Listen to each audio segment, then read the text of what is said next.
ስብሰባችን ስለነሱ ነው። ስለዚህ እኔንም ይመለከተኛል ማለት ነው። እዛው አይመለከትም። ምክንያቱም የሴቶች ጉዳይ ነው።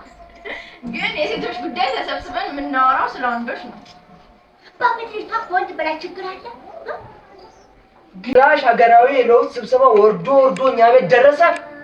እሺ እንግዲህ የባሎች ጸባይ ከቀን ወደ ቀን የተቀየረ ስጋ ይዛችሁ ኑ ተብለው ታዘው ጎመን ይዘው የሚመጡበት ሰዓት ላይ ደርሰናል። ባል አለን እንዴ? ማግባታችን አይቀርም።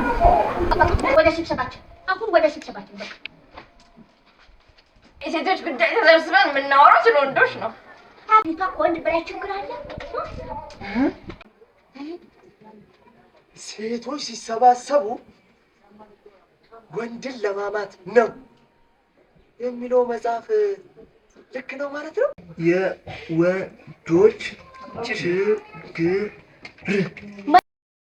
መጠጣት፣ ማምሸት፣ አስቤዛ በሙሉ ስምሽ መጥራት፣ ፊት አዝሮ ጀርባ ሰጥቶ መጋደም፣ ጓደኛዬ እያሉ መውጣት፣ በኋላ እራት አለመጋበዝ፣ ስድብ፣ ዱላ ማለት በቃ እንዴ አዘነባችሁት እኮ። ኧረ እባካችሁ ጎርፎ ነው እንዳያጥለቀልቀ